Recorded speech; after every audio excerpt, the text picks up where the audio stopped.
Good day mga ka-F2P. So may update ngayon si Nightcrow, maintenance bukas at bago natin ito ipagpatuloy, napansin nyo ba ito ngayon? Kasi almost ang drop rate ngayon is nagdoble. So nung chinek ko yung information, doble nga. I mean hindi doble yung loot kundi yung loot rate. So kung more yun, yung previous nating update, ang ipinapatak lang ng more yun per day ay 2,230 pieces. So sa update ngayon ay 4,698 na. Kaya pala nung gumising ako kanina, mga bandang 5 to 6, iniwan ko siya sa Land of Prosperity. Mahigit 4 ata.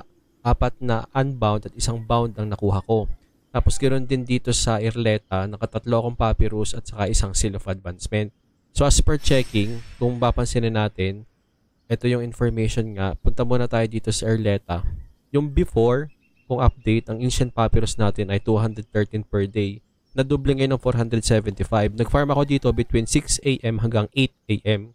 Seal of advancement ay from 167 naging 322. So yung total kills sa Irleta Temple bago mawalan ng loot ay 17 million. So sobrang dami. At kung mapapansin nyo, accessory, armor, weapon, artifact, and enhancement scroll, ganoon din. Almost nadagdagan siya. So yung information naman ngayon regarding dito sa update, dalawa lang yan pero maganda.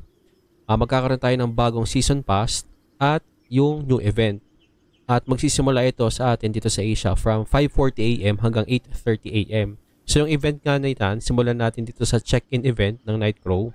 So ito lang siya from day 1 to day 7. Sa day 1, magkakaroon ka ng talisman. Day 2, 5 times na gacha ng weapon style. Next is guild coin. Next is atong brooch. And sunod naman yung mount, 5 din at contribution.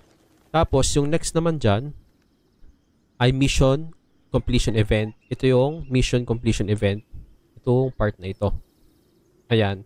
So, medyo long shot itong refinement. Sabi, attempt to enhance. Enhance to.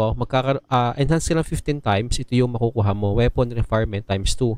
So, hindi naman tayo agad nakaka-enhance na sobrang daming ganyan. So, kapag ikaw ay may bagong i-enhance na gear, makukuha mo to. Sa growth support naman, ay guild order. Halimbawa, complete 10 guild orders, magkakaroon ka ng mga certain na ganito.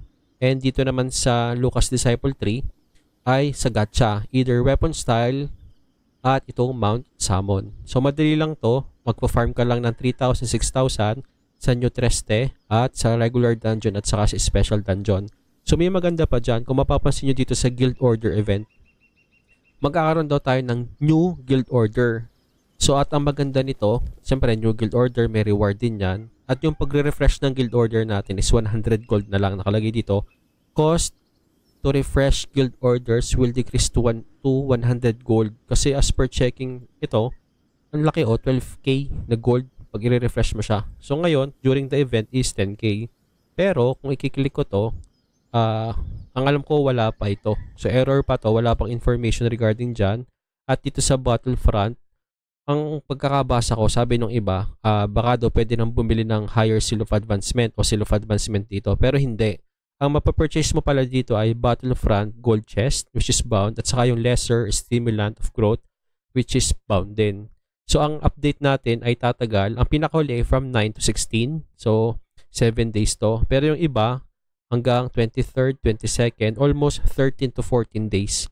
Itong check-in events, 13 days.